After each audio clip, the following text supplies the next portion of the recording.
Welcome to Olateju Blog for your Yoruba trending news and updates. Share video tí mo fẹ́ fi wọ̀nyí yìí, mo fẹ́ kẹ́ fara balẹ̀ ká jọ wò. Ẹ mọ̀ pé tá ò bá rí a kì í sọ. Ká dẹ̀ tó sọ, ó yẹ kó mọ̀ pé a ti ṣe ìwádìí fínífíní ká tó mọ wá fún yín lórí ètò.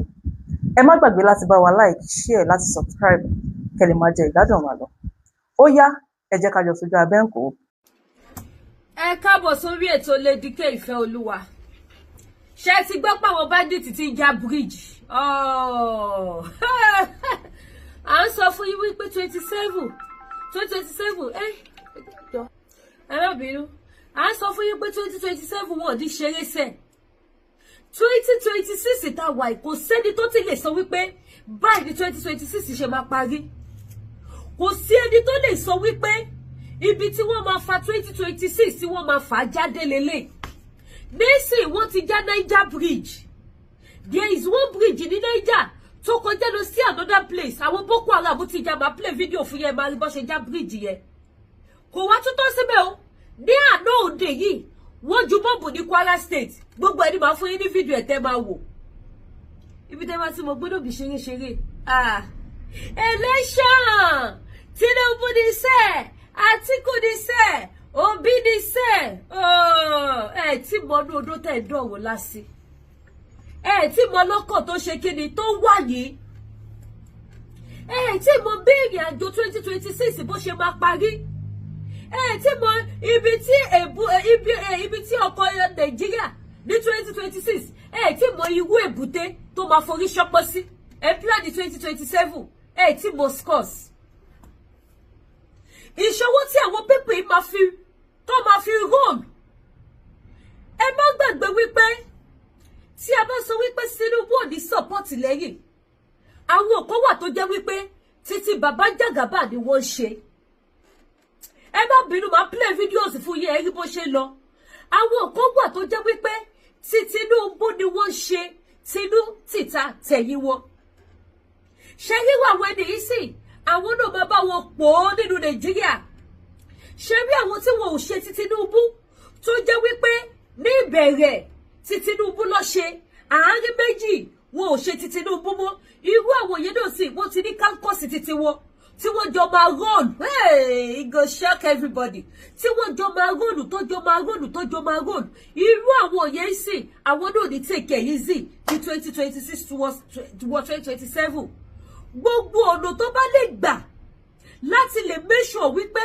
power yẹn dí owó àwọn kó tó di 2027 gbogbo ẹ̀ ni wọ́n máa sá eré ẹ̀. Ẹ bá mi fún ètò yìí síta ṣẹ́rí nísìn lọ́dọ̀ Lenu Gan ìfẹ́ olúwa the baby of Odùduwà nation. Ìrìn àjò Yorùbá nation Odùduwà nation ó ṣẹ̀ṣẹ̀ ń dùn lọ́dọ̀ ti tèmi ní báyìí pẹ̀lú bí tí mo ti wo sàkó ìrìn àjò Nàìjíríà bó ṣe ń lọ lẹ́sẹẹsẹ. Ó ṣẹ̀ṣẹ̀ ń dùn lọ́dọ̀ ti tèmi ní. Ẹni tó bá máa wá dúró kó dúró rẹ̀. Kó má jẹ́ wípé àwọn politicians tí wọ́n pariwo wọ́n Nàìjíríà.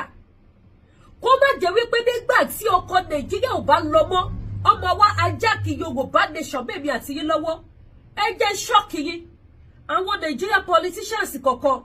wọ́n ti wò ní plan A, plan B, wọ́n ti ṣe kíni, wọ́n ti fi style, wọ́n ti fi ajá kí Odùduwà nation. Ẹ̀yin jókòó síbẹ̀ ẹ̀ mọ bó ṣe ń lọ. Kì í ṣe gbogbo aṣọ la máa sá lóru. Ẹni tó bá kọ̀ gbọ́ kó fún ara ẹ̀ grab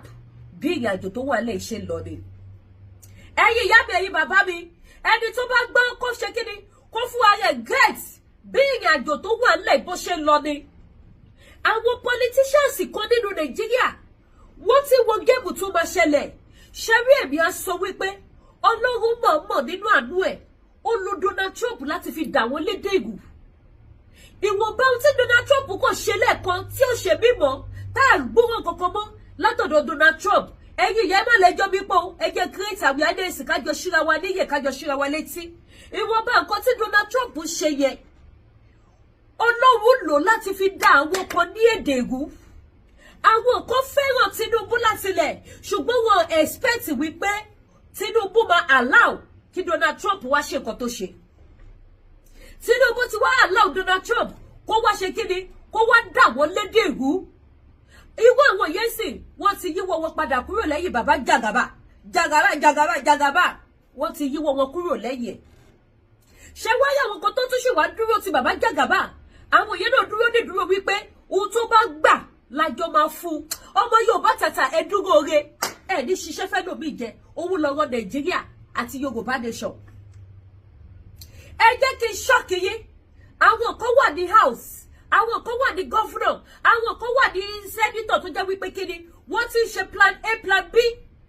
olóṣèlú tí ajá kí Yorùbá nation lọ because wọ́n mọ bí tí ọkọ Nàìjíríà tó fẹ́ forí ṣọpọ sí àwọn tó yé ló yé àwọn tó understand ló understand àwọn tó understand ló understand èyí tí Boko Haram tí wọ́n ju bọ́ọ̀bù left right tí wọ́n já bíríjì tí wọ́n ń pa àwọn èèyàn tí wọ́n ṣe oríṣiríṣi ṣẹ́gun báwọn èèyàn náà ni máa ṣe kí ni wọ́n ti ṣí bírèdì wọn sílẹ̀ láti máa mọ inú ọdún tó fẹ́ dọ̀ ọ̀hún láwọn sí.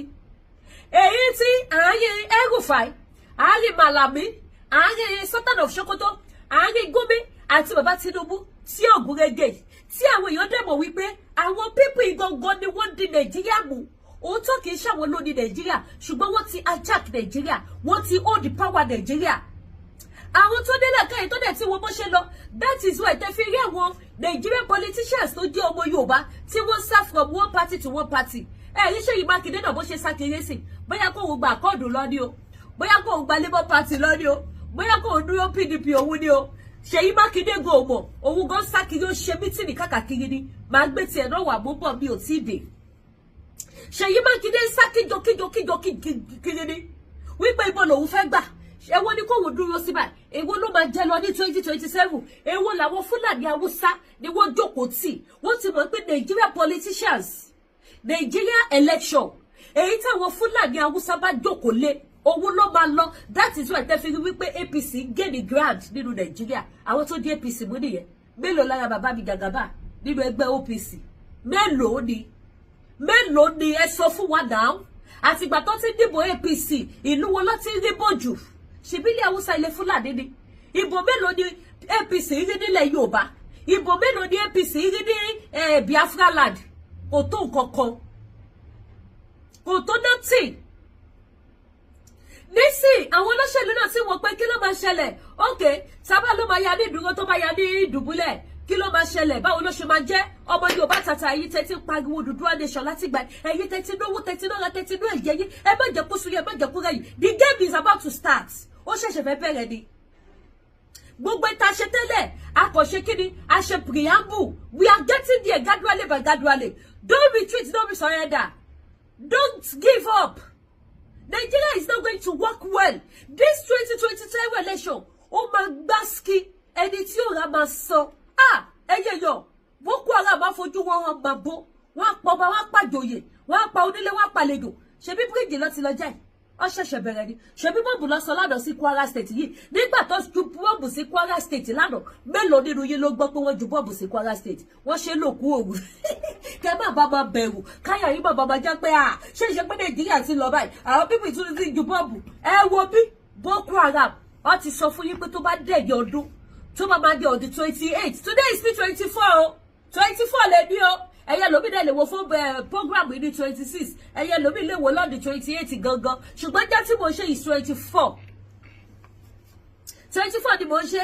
àwọn people tó sọ fún wa wípé tó bá di 28 àwọn máa strike àwọn máa jà àwọn máa ṣòro wọ́n ti ju sample lẹ̀ wọ́n ti ju flash lẹ̀ pé ẹgbẹ́ àpẹ fáfáde yìí tẹ́ bá fẹ́ ra aṣọ ìgbàlódé ẹ fẹ́ ra àwọn cream tẹ́ bá rọra bá fi maintain skin yín kò pupa jù kò dúdú jù kí ló máa skin yín kó jáde síta kó ṣe rí láwùjọ ẹ pẹ̀lẹ́ di kéèfì olúwaṣọ ẹ̀yin tẹ́ fẹ́ wọ aṣọ lóríṣiríṣi àkàrà aṣọ òkè àdìrẹ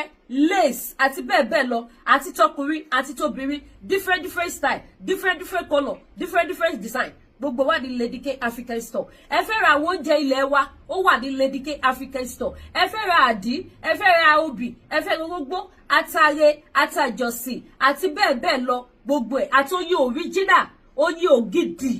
correct original oyin ó wà ní Lady K African Store ẹ fẹ́ ra pakurumọ ẹ fẹ́ ra jẹ́kọ́mọ̀ ẹ fẹ́ ra alomo bitter ẹ fẹ́ ra lakoko bitter gbogbo ẹ̀ ó wà ní Lady K African Store anything tẹ́ bá ti fẹ́ títí dórí provisions sardine milo custard gbogbo ẹ̀ milk ó wà ní Lady K African Store gbogbo lówó ní iléeṣẹ́ Lady K African Store jewelries wig àti bẹ́ẹ̀ bẹ́ẹ̀ lọ ó wà níbí 76 Wentworth Street, Hamilton downtown ní mo wà. Ẹ̀yin tẹ́ bá get address yẹn, ẹ lọ sórí Google, ẹ type Lady K African Store. Ó máa fún yín ní address store wa. Bákan náà mo ship worldwide. Gbogbo ẹ̀yin tẹ́ bá wà l'Amẹ́ríkà, tẹ́ bá mi rajà, ẹ ní sanwó shipping. Tẹ́ bá ti sanwó yín pẹ̀lú US account, tẹ́ ti sanwó sí Zelle account. Ní ṣe kí ni ẹ ní sanwó shipping. Ó yá, ẹ jẹ́ kí gbé wa débẹ̀. Ẹ bá mi fún ètò ìwọ̀ gbòòrò ayé àṣìbọ̀ wa polówó ọjà towards the end. Ẹ bá mi fún kó máa lọ bẹ́ẹ̀ kó máa lọ bẹ́ẹ̀ ó dẹ̀ ń dùn wọ́n mi gan ṣá. Odùduwà nation no going back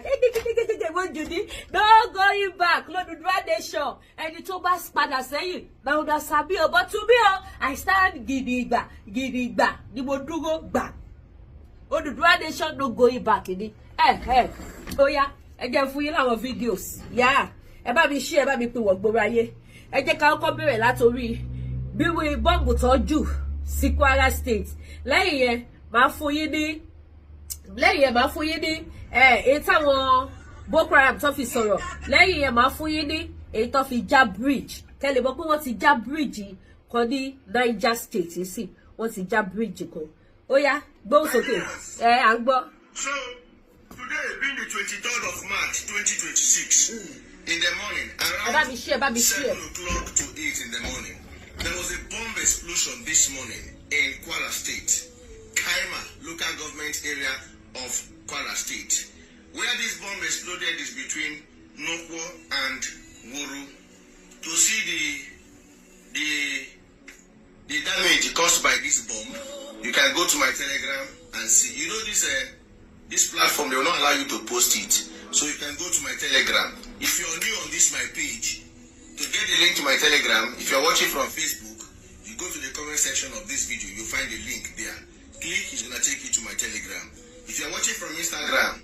you go to my bio, you'll find the link to my Telegram there. Click, it's gonna take you straight to my Telegram. There you watch the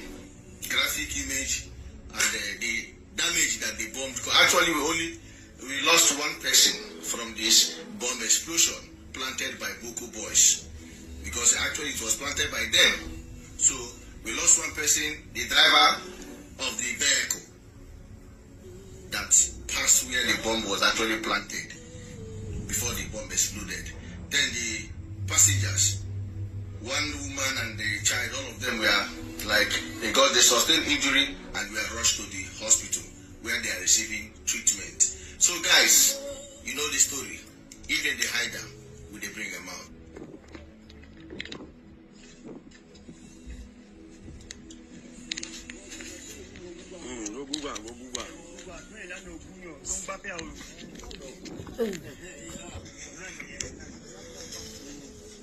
Òun lẹ gbọ́ yẹn lẹ ń rí yẹn o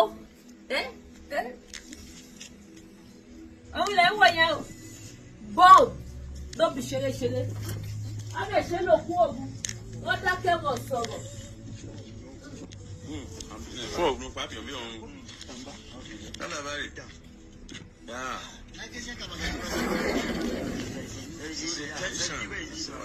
Wallahi, it's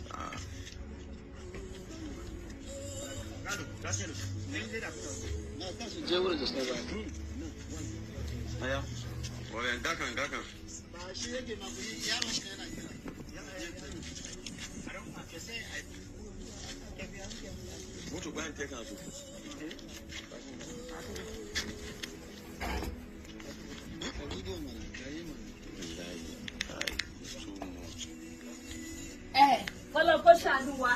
a bá sọ fún yín pé a lot of things ló ń ṣẹlẹ̀ wọn ò ní jẹ́ káwọn newspaper gbé election lọ́mọ máa ní kó máa gbé kiri lé òun lẹ́ ń wò yẹn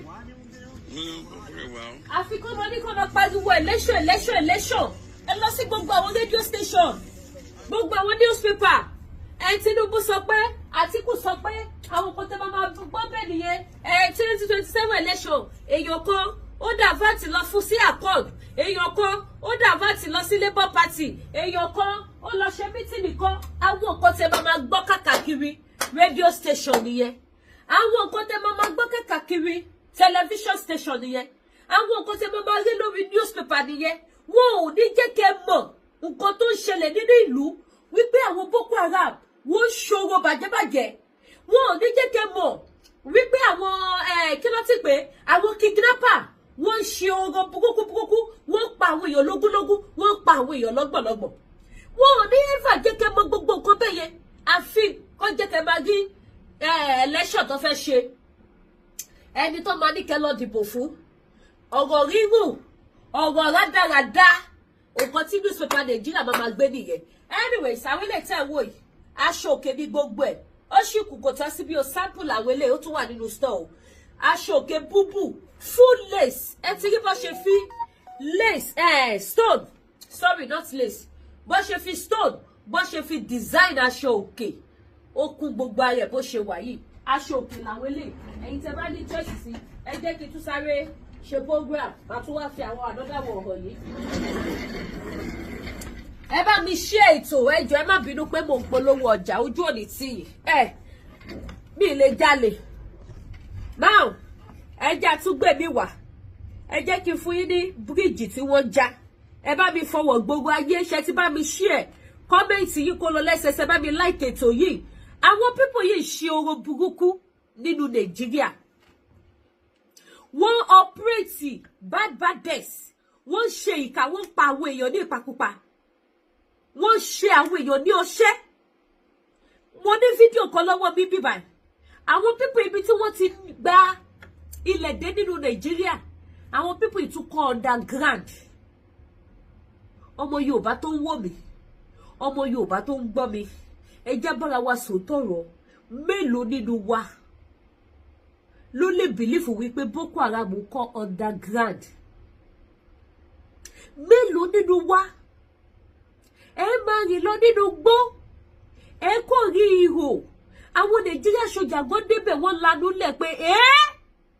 kí lélẹ́yìí ẹ kò rí ihò ẹ rò bí minus something ni okùn ló máa fi wọ inú ẹ̀ wọ́n mọ bí tó máa ti lọ jáde nínú máa gbé picture sí tí bá ti edit fídíò máa gbé picture sí ẹ rí kọ́ lọ́ máa jẹ gbàgbé àwọn Nàìjíríà sójà gbọ́ débẹ̀ wọn ò lè wọnú òye because wọn mọ̀ bí táwọn bá ṣe wọlé báyìí ìbọn ló máa rọ́ fi pàdé àwọn wọ́n dúró báyìí ni wọ́n wò wọ́n pé kí leléyìí nígbà tí mo rí fídíò bí wọ́n ṣe wọ inú bẹ̀ yẹn àwọn pípọ̀ dẹ̀ tó wá gòdì nínú bẹ̀ wọ́n dẹ̀ tó gbénu bẹ̀ wọ́n dẹ̀ kó weapons síbẹ̀ ọmọ Nàìjíríà àwọn ń ṣe pátí àwọn ń jẹjà tí ò lórí tí ò nírú ẹ lọ sórí social media ẹ lọ wàrà táwọn ọmọ Yorùbá dábẹ̀ especially Facebook àti YouTube ìjà tí ò lórí tí ò nírú ká bú eléyìí ká bú eléyìí ká bú eléyìí ká bú eléyìí kó tó ń ṣe nìyẹn nígbà tí Boko Haram dé ya máàpù ilẹ̀ wa Boko Haram mọ bó ṣe máa rí inú igbó ó mọ bó ṣe máa rí orí ilẹ̀ ó mọ bó ṣe máa rí inú ilẹ̀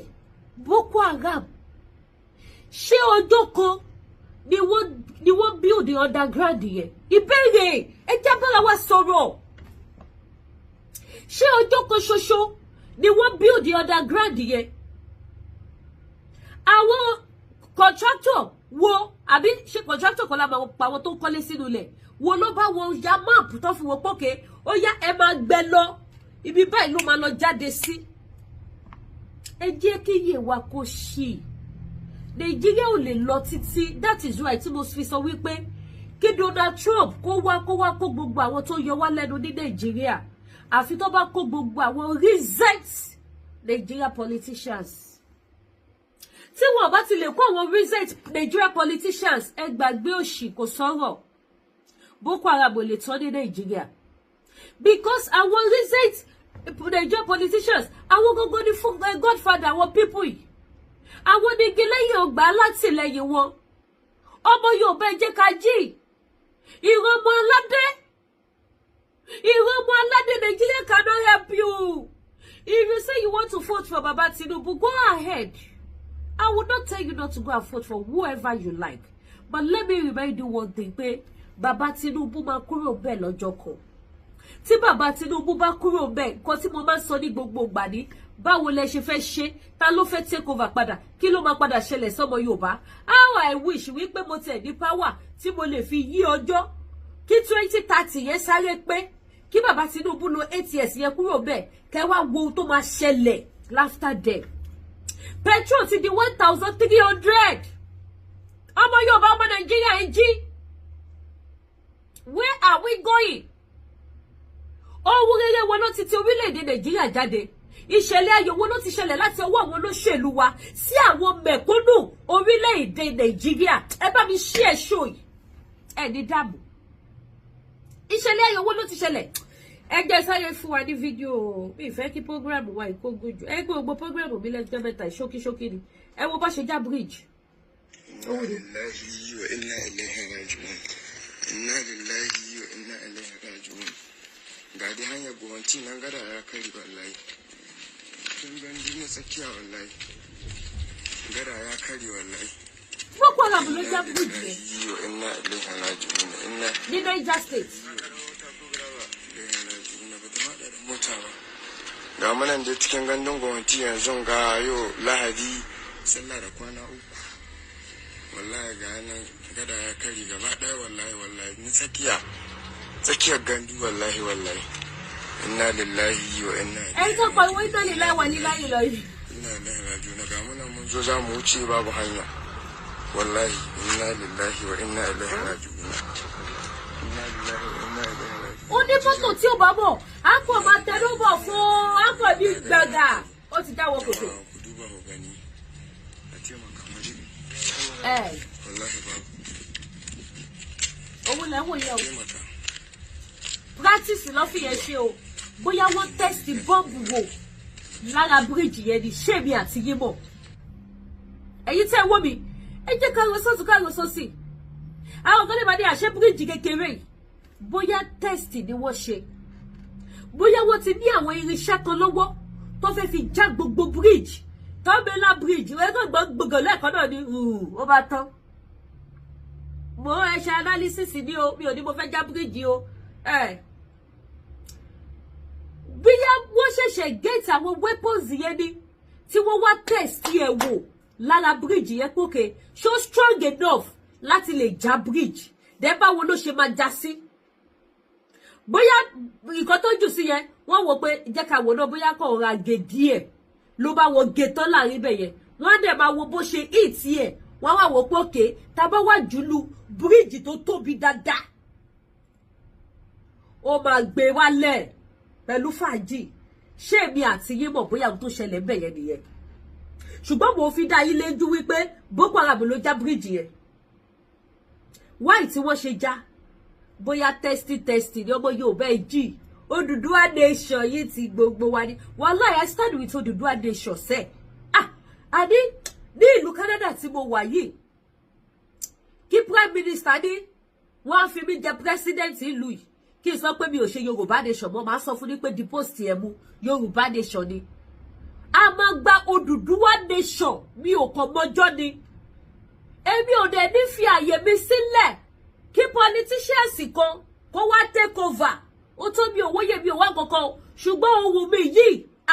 b'Odùduwà nation bá dé báyìí ń máa pariwo lórí rédíò ni àwọn ìròyìn ayọ̀ tó máa jáde ní Odùduwà nation ìmọ̀ bá wọn gbé síta bí ṣe gbọ́rọ̀ ẹ̀ gbédè gbọ́ gbogbo ẹ̀ mọ́ra wọn yìí ìwọ̀nba tí mò ń sọ tẹ́yìn ìyá mi alálùbáríkà tẹ́yìn ní mo bójú ọmọ àtẹ̀yìn bàbá mi alálùbáríkà tẹ́yìn ní dààmú láyé yìí tẹ́yìn gbọ́ yìí bẹ́ẹ̀ náà ni màá ṣe máa fohùn mi pariwo gbà yẹn akéde Odùduwà nation baby of Odùduwà nation mo sọ fún gbogbo yín ìròyìn lẹ́kùnrẹ́rẹ́ láti rédíò àgbà ìyanu ìròyìn aláyọ̀ láti orílẹ̀-èdè Odùduwà nation wọ́n lẹ́bí ṣe mọ́ pariwo fún yín nìyẹn. No going back in Nigeria cannot work. Ewu ń bẹ lóko Nigeria. Ẹ jí ẹ má sùn ẹ̀yin ọmọ Yorùbá. Ẹ má gbọ́ wọ́n ní ẹ má ṣe kíní ẹ má rẹ̀wẹ̀ sí ọkọ̀ ẹ má jẹ́ kó sún ẹ má jẹ́ kó rẹ̀ yín. Àwọn Nigeria politicians máa gbógun tira wọn wá kọjú ìjà tira wọn wá fa ìjọba orílẹ̀-èdè Nigeria ya fúnra wọn. Boko Haram á ní ayé wọn lára àpò Nigeria àpò pọ̀ àwọ̀ pùṣùpùṣùpùṣùpùṣù báyìí kò ní dá. Tí Nàìjíríà máa fi pé ẹja tún gbọ́ ìbíjà ẹja wa àwọn Boko Haram àwọn ọmọ tó ń sọ lọ́wọ́lọ́wọ́ tí wọ́n sọ tán àwọn ọmọ kan bí 1 billion Boko Haram ló ń jẹ́ bẹ́ẹ̀ ó yá ẹ̀yin tẹ́ bá gbọ́ Hausa ẹ lọ translate ẹ̀ ohun tó sọ bẹ́ẹ̀ máa wá sọ̀wọ́ bá fún wa ẹ ó kọ́ wò lọ.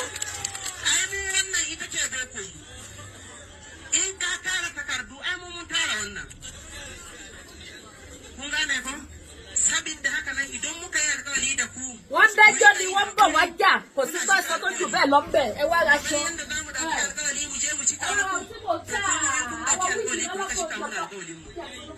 Sabida haka yanzu babu inda bamu da mutane Katsina ne Kano Abuja mata da maza ba inda ba a rike muna mutane ba amma idan muka neme su ba mu samu su kun ji korahin mu da zuwa shugabannin ku za su zo mu zanna da mu da su a yi alkawali in tun je gida sai su samu wurin su zanna su sai ta ɗiba su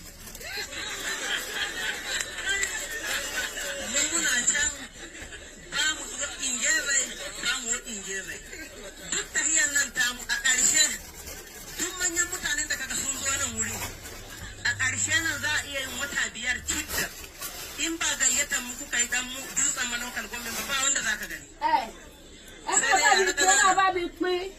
sabida abin da ke akwai kamar mutanen mu da za mu nema idan da za a ɗauke su a bamu ko Katsina aka kira mu wallahi tallahi za mu je ba inda muke tsoro amma abun da yasa wannan abun yake dan tada mana hankali yana ba mu tsoro in kun dauki alƙawari ba ku cika a ƙarshe cikin zaman nan cikin wannan tahiya akwai mutane safa na local government ko manya ko ƙanana akwai su kaga magajinan shi muke ɗauka sunaye mu bada har inda muke yanzu ba mutum ɗaya wanda muka gani to wannan abun yana ba mu tsoro ẹ ti ráyè lè bó ṣe rí wọn padà yí pé ṣe lẹ ṣe irun ṣe ti rí ẹwọ wájú ẹ wọn láwọn wíìgì lóríṣiríṣi ẹ jẹ́ polówó díẹ̀ náà òun lẹ ti gbẹyàn rẹ yìí tẹ́ bá gbọ́ Hausa ẹ lọ translate ẹ kò tún tó sọ bẹ́ẹ̀ ju wípé àwa bọ̀ wá fọmọ lórílẹ̀‐èdè Nàìjíríà ó bọ̀ wá ṣe kí ni wá ṣọṣẹ́ ohun tó sọ bẹ́ẹ̀ nìyẹn náà ẹ̀yin ọmọ Yorùbá tàtà etí yín mélòó ẹ jẹ́ ẹ má sùn Boko Haram kò ṣeré ẹ wo irun yìí mo ní kọ́lọ́kọ́lọ́ ẹ̀ very beautiful ẹwẹ̀ yìí ẹ̀ bó ṣe rí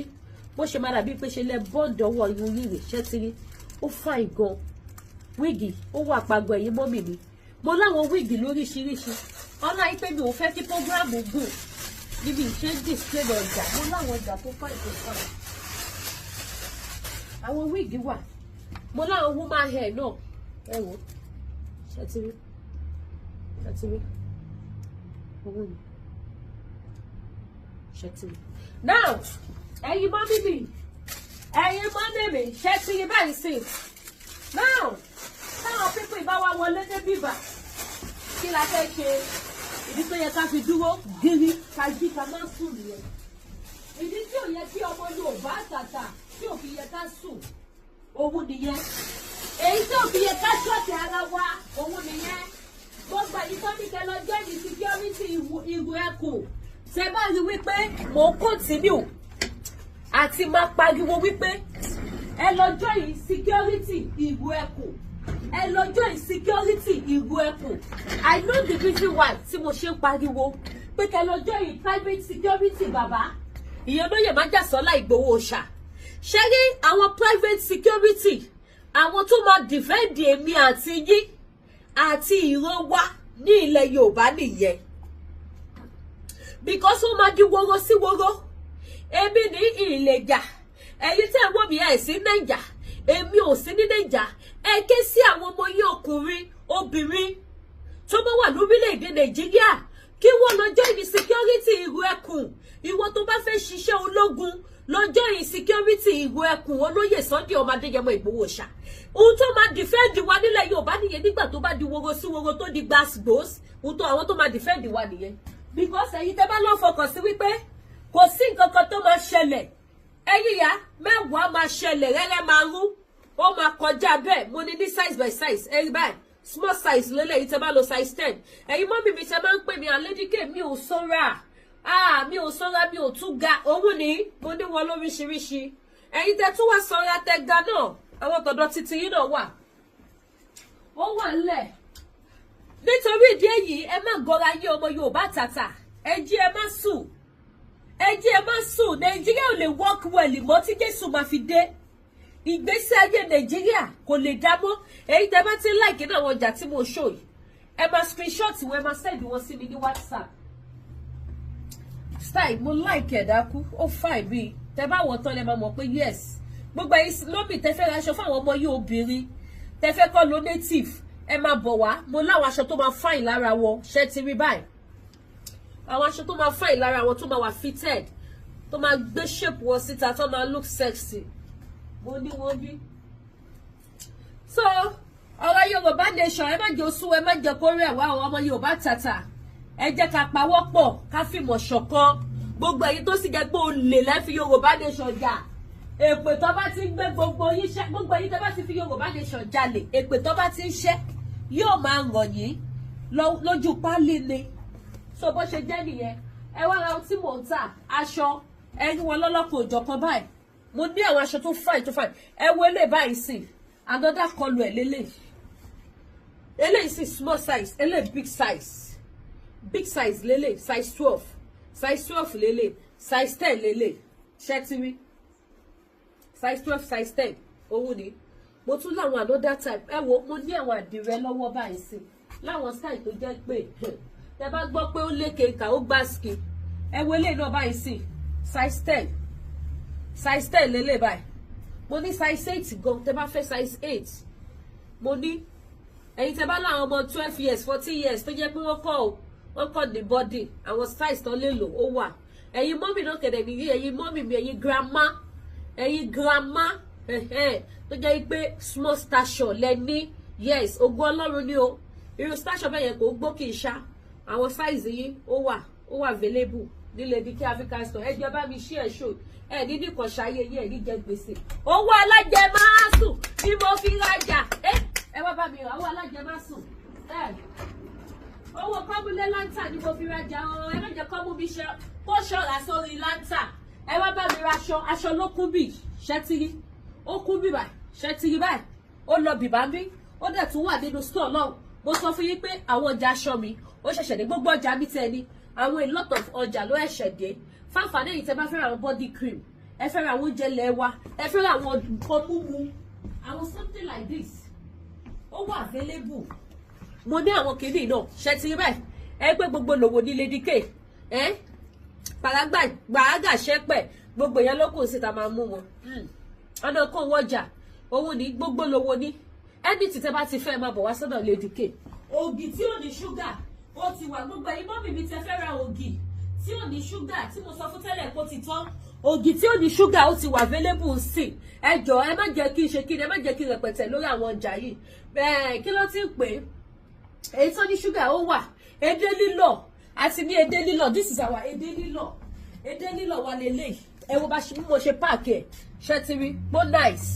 kò sí pé ẹ̀ṣẹ̀ wà kọ́ tẹ máa dà sí edé lílọ̀ lélẹ̀ báyìí ṣe ti rí báyìí àlòtúlò ni owó pọ́kú ni mo tà mí ò dẹ̀ ṣe kò gbà small money òun ni mo ta edé tẹ̀ wò irú ó wà gbogbo nǹkan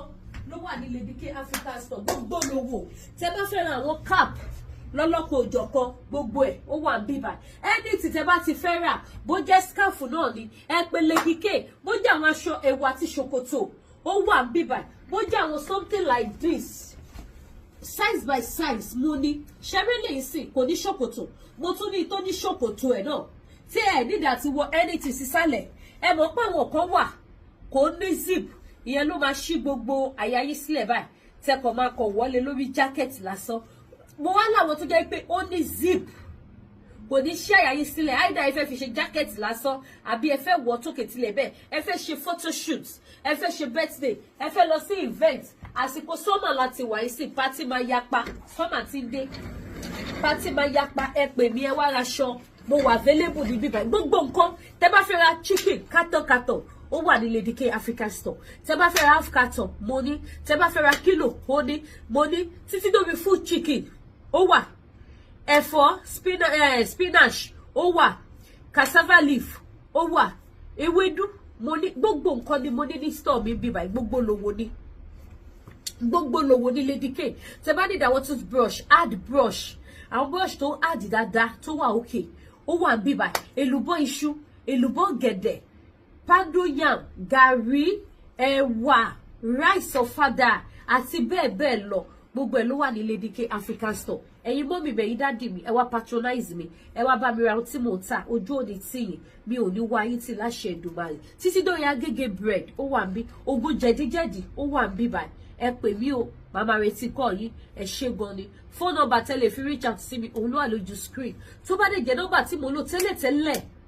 òun náà lẹ bá ní nọ́mbà tí mo ti lò láti bí 4 years back. Tó bá jẹ́ ìrẹ̀lẹ̀ ní ìyẹn náà ti ń ṣiṣẹ́, ẹ pè mí ní WhatsApp ọ̀kẹ́ text mi, pápápá máa reach out sí yín. Ẹ ṣé gan, mo dúpẹ́ o, ó dàbọ̀.